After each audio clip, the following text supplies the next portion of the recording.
आज हम बात करने जा रहे हैं इंडस वैली सिविलाइजेशन के बारे में, जिसका सिंधु घाटी सभ्यता के बारे में। इंडस वैली सिविलाइजेशन के ऊपर बात करने से पहले हम पहले का डिस्कस करते हैं। तो ये स्टार्टिंग कहाँ से हुई? जैसा कि हमने देखा था, नियोलिथिक पीरियड में जो लोग थे वो समुद्र के वहाँ पे जा रहे थे, रिवर्स के वहाँ पे, जो कि ग्रेट एफर्ट्स हो रहा था उनके लिए, सारे रिसोर्सेज उन्हें वहाँ पे मिल जा रहे थे, स्टोन्स पे डिपेंडेंट थे तो वहाँ पे जा ही रहे थे यूजली।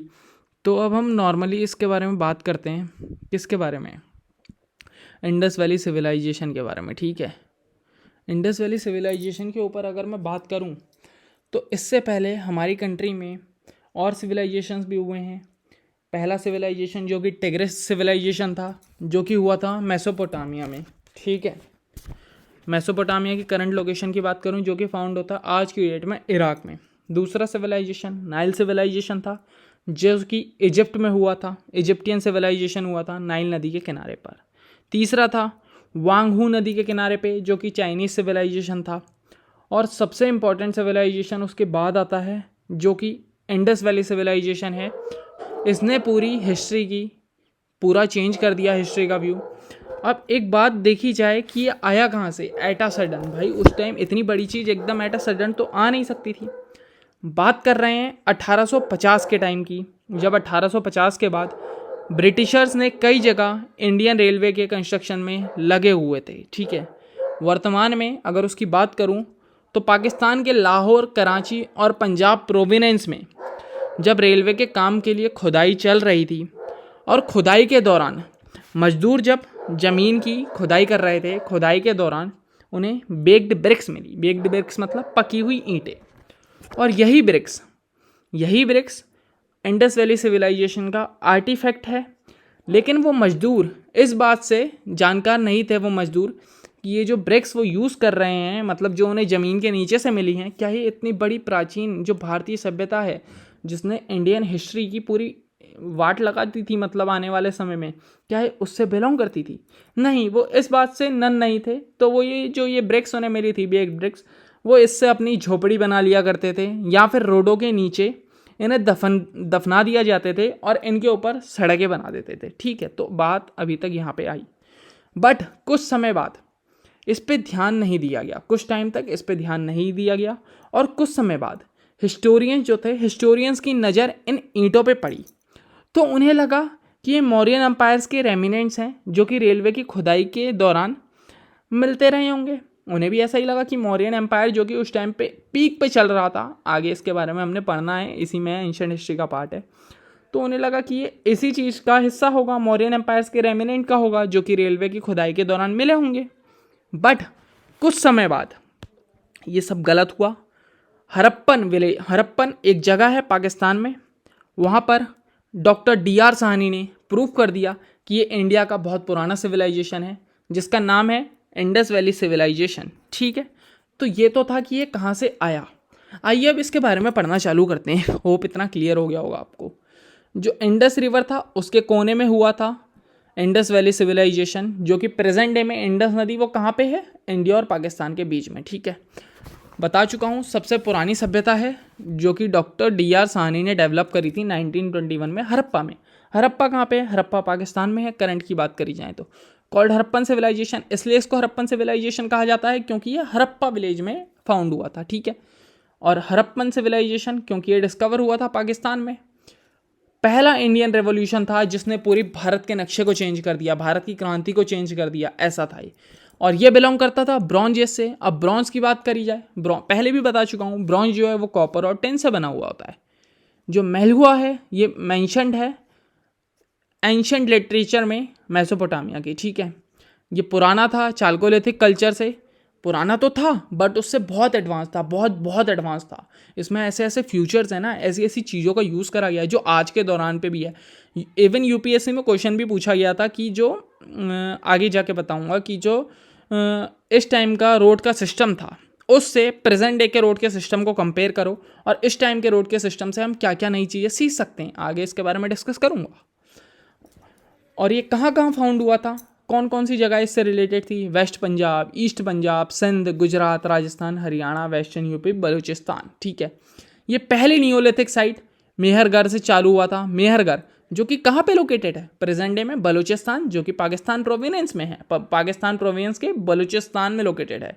ये सेंटर था ट्रांसफॉर्मेशन हंटर गैदरर्स का और फार्मिंग का और हर्डिंग का। ट्रेड्स के लिंक्स भी हैं, ट्रेडिंग भी स्टार्ट हो चुकी थी। जो इस टाइम पे ट्रेड के लिंक हैं अरेबियन सी कोस्ट के साथ और सेंट्रल एशिया के साथ एस्टेब्लिश हुए हैं। अब इसके बारे में कंट्रोवर्सी देखो।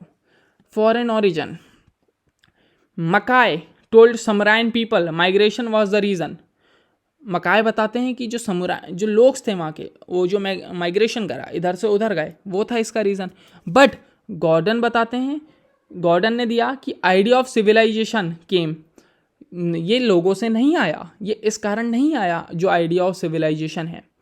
डिफरेंस इन सील बन चुकी थी, स्क्रिप्ट हो चुकी थी और डिज़ाइन ऑफ टूल्स पूरा अलग था। पिछले टाइम की बात करी जाए उससे पूरा अलग था।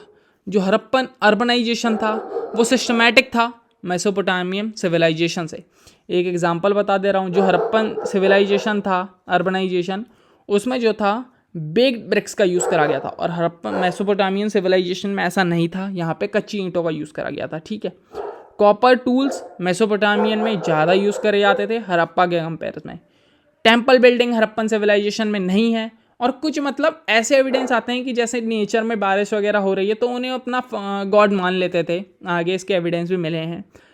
अब ये accepted, now this is accepted that it was originated in the sub Indian continent by gradual development process of regional socio economic factors. ये कहते हैं डॉक्टर DK चक्रवर्ती। ठीक है, ये बात ये कहते हैं कि ये वही फैक्टर से रिलेट करा गया होगा जब हम इंडिया से सब कॉन्टिनेंट का कुछ हिस्सा जो है ओरिजिनेट कर रहे होंगे, फाउंड कर रहे होंगे, तो उस दौरान ये सिविलाइजेशन फाउंड करा गया होगा। लेकिन एक इस सिविलाइजेशन की वो बात है कि हम जो इसमें स्क्रिप्ट्स वगैरह मिली हैं उन्हें आज तक की डेट में भी क्या कहते हैं, उन्हें हम उसकी स्टडी प्रॉपरली नहीं कर पाए हैं। अब फेसेस देख लेते हैं हड़प्पन सिविलाइजेशन के। 3 फेसेस हैं भाई। पहला है प्री और दूसरा है हड़प्पन मैच्योर हड़प्पन फेस और तीसरा है लेटर। प्री फेस की बात करें, ये 3300 BC से 2600 BC का जो फेस है उसे कहते हैं प्री फेस। मैच्योर फेस की बात करें तो जो मैच्योर फेस है वो 2600 से 1900 BC का है और जो लेटर फेस है वो 1900 से 1300 BC का है। ठीक है, इन सब के बारे में अब हमने डिस्कस करना है। तो अब आ जाते हैं pre Harappan face. Pre Harappan face को ही हम अर्ली हड़प्पन फेस कहते हैं, जो कि स्टार्ट हुआ था कब से कब तक, 3300 से 2600 BC तक। जो टेक्नोलॉजीज़ की बात करें जो इसमें यूज़ हुई थी, वो व्हील डिस्कवर हो चुका था, spinning yarn, textile weaving method develop हो चुके थे। इसने क्या करा, सरप्लस प्रोडक्शन को एकदम बढ़ा दिया। किसके, क्राफ्ट के। स्पेशलाइजेशन, ट्रांसपोर्टेशन भी हो गया था, रीजनल ट्रेड भी हो गए थे और रूरल सेटलमेंट भी हो गया था नॉर्थ वेस्टर्न रीजन में। कहाँ कहाँ पे, मेहरगढ़ में, रहमान देरी में, गुमला में, किला में और राना गुंडुआई ETC। अब मैच्योर हड़प्पन फेस की बात करी जाए तो ये फेस जो था 2600 से 1900 BC तक था।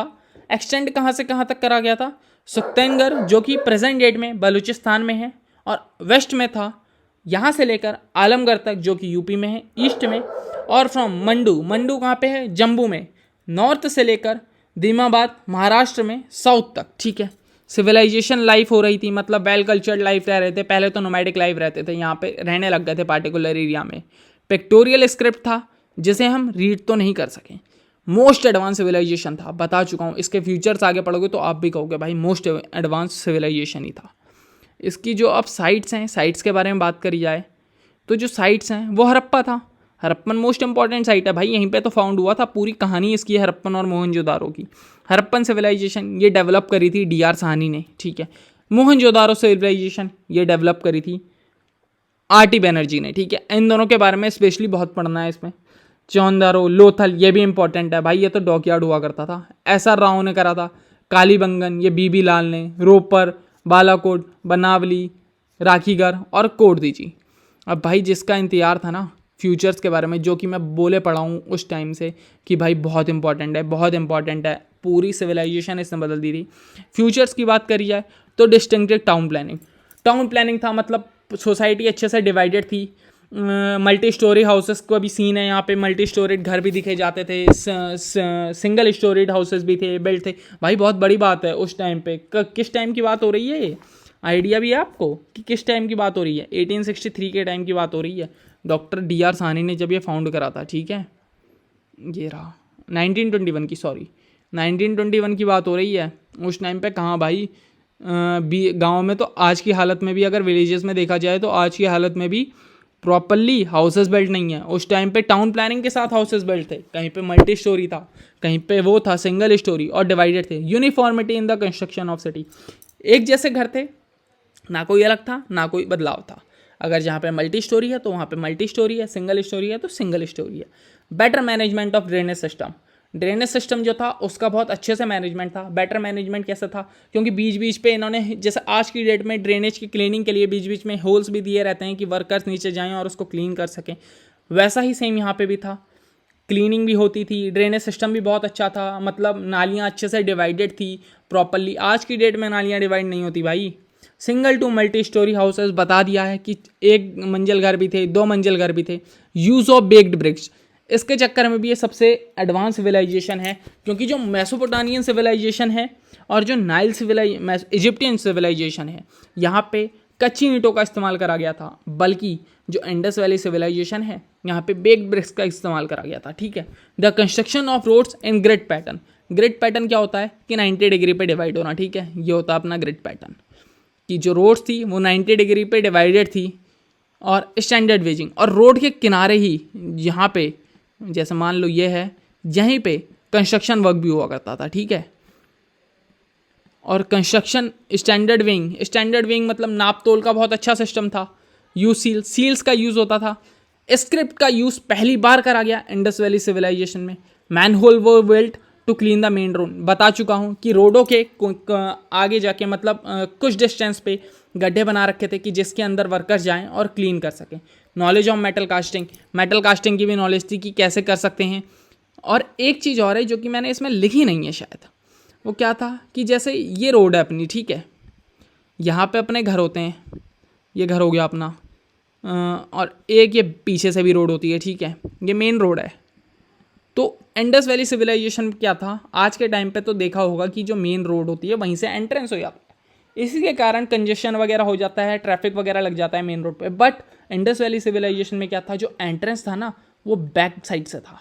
जो बैक रोड है मतलब जो सोसाइटी वाली रोड है वहाँ से एंट्रेंस था, मेन रोड पे एंट्रेंस नहीं था। ठीक है, यही इसी पे मेंस ने क्वेश्चन भी करा था कि हम क्या सीख सकते हैं भाई, यही चीज़ सीख सकते हैं कि मेन रोड से कंस्ट्रक्शन ना करें, रोड एंट्रेंस ना करें मेन रोडों से घर के लिए, बल्कि जो पीछे साइड रोड है वहाँ से एंट्रेंस करें। इससे ट्रैफिक की वो होगा, एम्बुलेंसेस वगैरह जो निकल रही हैं उनको भी टाइम मिलेगा, एक्सीडेंट्स कम हो जाएंगे, यही सब चीज़ें हम इससे सीख सकते हैं। ठीक है। नॉलेज ऑफ मेटल ये पढ़ लिया। Use the lost wax method in making bronze sculpture, एक वैक्स मेथड आता था जिसमें वैक्स का यूज़ करा जाता था, ये भी यूज़ हो रहा था। टेराकोटा फिगर्स, बहुत सारी चीज़ें जो थी इसमें करा गया था सब। Lothal and Chanhudaro had bead making factories, भाई इतनी बड़ी बात अब तुम खुद देख लो कि उस टाइम पे बीड मेकिंग फैक्ट्रीज भी थी। कहाँ पे थी, लोथल और चौहंदारों में। ठीक है। ब्लैक एंड रेड पोइट्री, ये तो पहले भी डिस्कस कर चुके थे, चालकोलिथिक पीरियड में ही आ चुका था ये ब्लैक एंड रेड पोइट्री का। वास्ट कल्चर डाइवर्सिटी, अलग अलग कल्चर के लोग रह रहे थे। जो लोथल था, स्टनगांव था और सुकंदर वर मेन पोर्ट्स, ये 3 मेन पोर्ट्स थे जो कि बहुत इंपॉर्टेंट है। धोलावरा ही एक ऐसी सिटी थी जो कि डिवाइडेड थी 3 पार्ट्स में। ठीक है। Silver, gold, copper, tin, bronze, इन सब का यूज़ हुआ बट आयरन का नहीं हुआ। एविडेंस ऑफ वाटर, धोलावीरा इस टाइप से बहुत इंपॉर्टेंट बन गया है क्योंकि ये वैसी सिटी थी जो कि 3 पार्ट्स में डिवाइडेड भी थी, और एविडेंस था जो पानी का वो भी धोलावीरा में ही था, और जो डॉकयार्ड था वो भी था लोथल में। ठीक है, इतना हम पढ़ चुके हैं इसके बारे में, फ्यूचर्स वगैरह देख चुके हैं। अब आगे की वीडियोज़ में आएगा कि हड़प्पन क्या है, मोहनजोदारो क्या है, आगे की वीडियो में इन सब के बारे में डिस्कस करेंगे। समझ आ गया होगा कि इंडस वैली सिविलाइजेशन कहाँ से आया। एटा सडन आ गया भाई, ये तो वर्कर्स काम कर रहे थे और तुरंत मिल गया, एटा सडन आया ये, किसी के पास उसका एविडेंस वगैरह जो क्या था कि कहाँ से आया ये, बस ऐसी कहानी में रोड की प्लानिंग में खुदाई के दौरान और ये डिस्कवर हो गया। और फाइनली 1900 के अराउंड डॉक्टर DR साहनी जो थे उन्होंने डिस्कवर कर दिया। हाँ, एक चीज़ और बतानी रह गई है कि सिविलाइजेशन और कल्चर में डिफरेंस क्या होता है। कल्चर मतलब तो अपनी संस्कृति हो गई सीधे सीधे, ठीक है। सिविलाइजेशन मतलब क्या होता है, सिविलाइजेशन सभ्यता। तो कल्चर और सिविलाइजेशन के बीच में एक डिफरेंस देख लेते हैं, कल्चर और सिविलाइजेशन। ठीक है, यहाँ पे लिख दिया मैंने। कल्चर क्या होता है? कल्चर बिना सिविलाइजेशंस के कल्चर नहीं है, ठीक है, बिना सिविलाइजेशन के कल्चर नहीं है। और सिविलाइजेशन ग्रो कर सकता है, नहीं मैंने उल्टा बोल दिया, सॉरी। कल्चर जो है कैन एग्जिस्ट, कल्चर बिना सिविलाइजेशन के रह सकता है, बट सिविलाइजेशन नहीं रह सकता। जो कल्चर है ये बताता है कि हम प्रेजेंट डेट में क्या हैं, और सिविलाइजेशन है ये बताता है कि हम अर्बनाइजेशन को कैसे वो कर सकते हैं बाय अवर मेथड से। हर सोसाइटी का एक कल्चर होता है और कुछ कुछ सोसाइटीज़ का सिविलाइजेशन होता है। हर एक सोसाइटी का सिविलाइजेशन नहीं होता, पर हर सोसाइटी का कल्चर ज़रूर होता है। जो कल्चर है वो इंटरनल है और जो सिविलाइजेशन है वो एक्सटर्नल है। कल्चर क्या होता है? नॉर्मल वे होती है लाइफ की, और सिविलाइजेशन क्या होता है? क्वालिटी वे होती है लाइफ की, ठीक है। तो इसी के साथ हमने इतना पढ़ लिया कि कैसे ये फाउंड हुआ, किसने फाउंड करा। DR साहनी जी ने फाउंड करा था 1921 में हड़प्पा में, ठीक है। कल्चर और सिविलाइजेशन में डिफरेंस भी देख लिया और सब देख चुके हैं। इसके फीचर्स वगैरह देख लिए कि कितना एडवांस क्यों था ये। कल्चर का मतलब समझ ही गए होगे आप। Culture can exist without civilization, civilization can not grow without culture, ठीक है। हर सोसाइटी का कल्चर होता है पर हर सोसाइटी का सिविलाइजेशन नहीं होता। कल्चर इंटरनल है, सिविलाइजेशन एक्सटर्नल है। कल्चर क्या होता है? नॉर्मल वे होता है लाइफ का। सिविलाइजेशन क्या होता है? क्वालिटी वे होता है, ठीक है। कल्चर में जैसे क्या क्या इंक्लूड हो जाता है? कल्चर में इंक्लूड हो जाएगा religion, art, philosophy, music, dance, ETC। ये चीज़ें जो नॉर्मल होती हैं ये कल्चर में इंक्लूड हो जाएंगी। सिविलाइजेशन क्या करता है? सिविलाइजेशन इंक्लूड करता है टेक्नोलॉजी को और पूरा development, technology and overall development. इसी के साथ ये लेक्चर को मैं सोच रहा हूँ अब एंड कर दिया जाए। इसमें कुछ ऐसा बचा तो नहीं है जो कि हमने रह गया हो। साइट्स वगैरह पढ़ ली, हड़प्पा, लेटर हड़प्पन फेज नीचे पढ़ेंगे बाद में, और इसके बारे में देख ही लिया। इंडस वैली सिविलाइजेशन के बारे में, कहाँ से आया था। 3 और इम्पॉर्टेंट सिविलाइजेशन है उनके बारे में भी बता दिया कौन कौन से हैं। एक मेसोपोटामियन सिविलाइजेशन है जो कि टिग्रिस रिवर के वहाँ पे हुआ था। इजिप्टियन सिविलाइजेशन है जो कि नाइल रिवर के वहाँ पे हुआ था। एक चाइनीज़ सिविलाइजेशन है जो कि वांगहू नदी के किनारे पे हुआ था, ठीक है। तो बाय बाय, लेक्चर को करते हैं यहीं पे एंड।